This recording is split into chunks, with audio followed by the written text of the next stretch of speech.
বিয়ে? রুবিকে? আমি তো বুঝতে পারছি না এত বড় ক্ষতিটা কে করলো, এর ভুল ধারণা কে জন্মালো। রুবি নিশ্চয় নয়, তাকে আমি জানি। ছোটবেলার বন্ধুত্বকে সে কখনো ছোটবেলার বন্ধুত্ব, ভুল ধারণা, হ্যাঁ, এর বেশি কোনো কিছুই আমার কোনোদিন মনে হয়নি। শ্যামল, শেখর, কি তুই কি রুবিকে পছন্দ করিস না, ভালোবাসিস না? নিশ্চয়ই না। আরে আমি রুবিকে যেমন পছন্দ করি, ভালোবাসি, তেমন বোধহয় পৃথিবীতে আর কারোকেও বাসি না।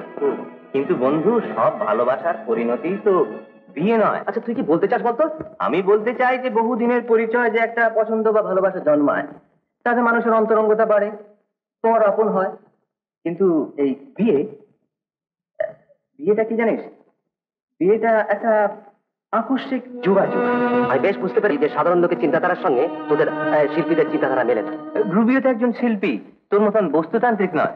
যাক গে সব কথা, রুবি গেল কোথায়? ওর সঙ্গে একবার দেখাটা করে যাই। ও বাবা, ট্রেনের সময় হয়ে গেছে, রুবি গেল কোথায়?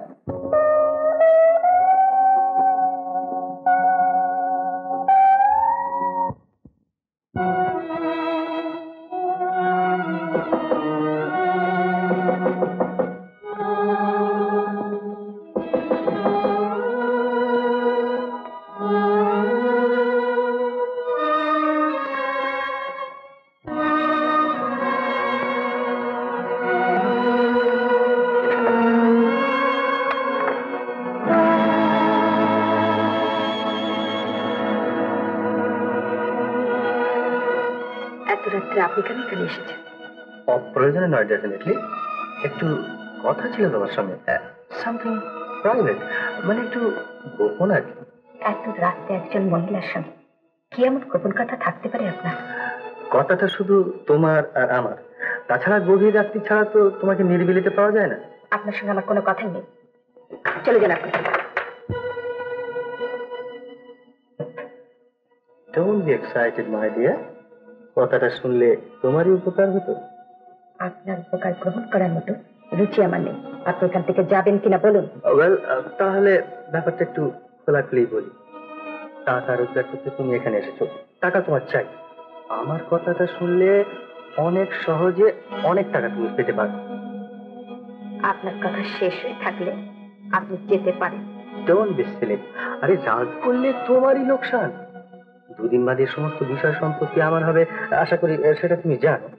আই মিন, আমাকে যদি এখন একটু সাহায্য করো, তাহলে 5, 7, চাই কি 10,000 টাকা পর্যন্ত আমি তোমাকে দেবো। মানে?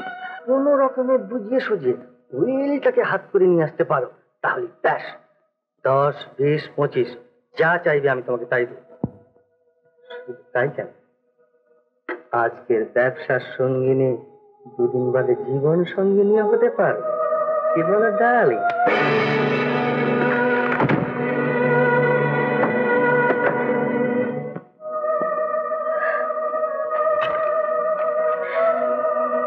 বিশ্বাস করো, ইচ্ছে করে আমি কাউকে ঠকাতে যাইনি। আমার মা, ভাই, বোন, এদের মুখ চেয়ে আমায় এই কাজ করতে হয়েছে। তুমি আমায় ক্ষমা করো। এই যে গীতা, তোমার কথাই ঠিক, আমি হেরে গেছি। শান্তি দিয়ে আসবে? আসবে না তো কি, 100 বার আসবে। কিন্তু তুমি যে ছবিটা শেষ করলে না, শান্তি দিলে কি বলবে? বারে মেয়ে, শান্তি দি না এলে আমি ছবি আঁকবো কি করে? কেন? কি দেখে আঁকবো? ও, এই বুঝে তুমি ছবি আঁকো। আমাদের ক্লাসের মল্লিকা তো না দেখে নিজের মন থেকে কত পাখি, হাতি, ঘোড়া ছবি আঁকে। তুমি তো রোজ শান্তি দিকে দেখো, তুমি তোমার মন থেকে আঁকতে পারো না? মন থেকে? ঠিক বলেছো। তোমার শান্তি দি তো 7 দিন পরে আসবে, ইতিমধ্যে আমি ছবিটা শেষ করে ফেলবো, আর শান্তি দি এসে ছবিটা দেখে খুব অবাক হয়ে যাবে। কেমন?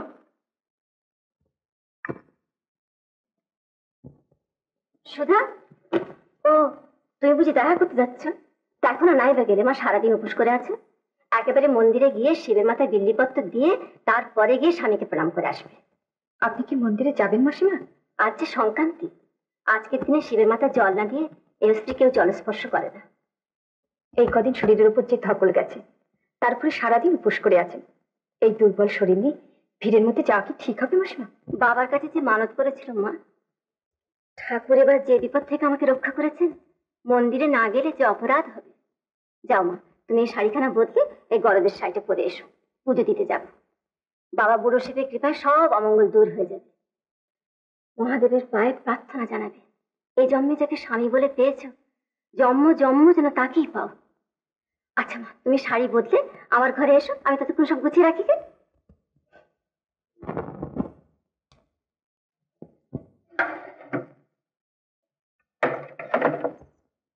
সুধা, এদিকে এসো। তোমার পুজোর দিনে এই স্ত্রীকে এমন খালি হাতে থাকতে নেই মা। দাও তোমার হাত দোকানে শাঁখা নেওয়ার কাজটা করিয়ে দিই। না না মাসিমা, না। এই স্ত্রী হয়ে শাঁখা সাথে না করে এ বেশি তুমি কি করে মন্দিরে যাবে? মানে তোমার স্বামী পছন্দ করে না, এই তো? তাকে বলো যদি কিছু বলে আমি করিয়ে দিই। তুমি শাঁখা সিঁদুর অন্তত আজকের দিনটা করো, আমার কথাটা রাখো। দেখো কখনো তোমার উপর রাগ করবে না।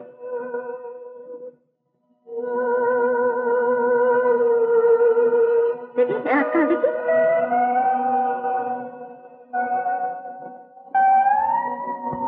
দাঁড়াও, সিঁদুরটা নিয়ে আসি।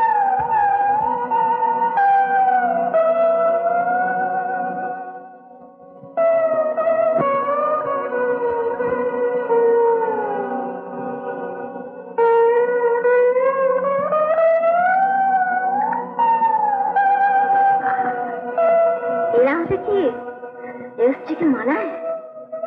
যাও মা, শাড়িটা গুছিয়ে না, আমি এক্ষুনি আসছি।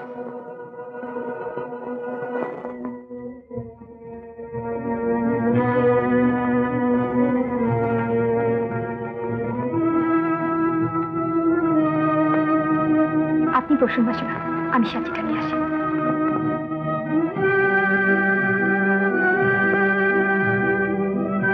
তুমি আবার কষ্ট করে ছুটে এলে কেন মা? সাজিটা তো আমি নিয়ে যাচ্ছিল। ওরা যে আমাদের পুরনো যজমান মা। তাই না, তাই না সাজিটা? আমি তাহলে এখন আসি, উনি অপেক্ষা করছি। হ্যাঁ এসো মা, এসো, আশীর্বাদ করি শতপুত্রের জননী হওয়া।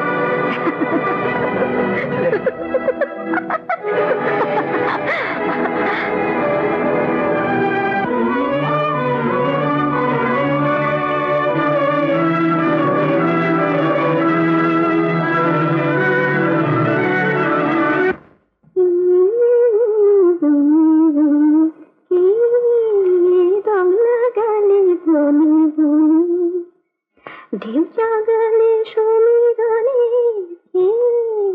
রঙা।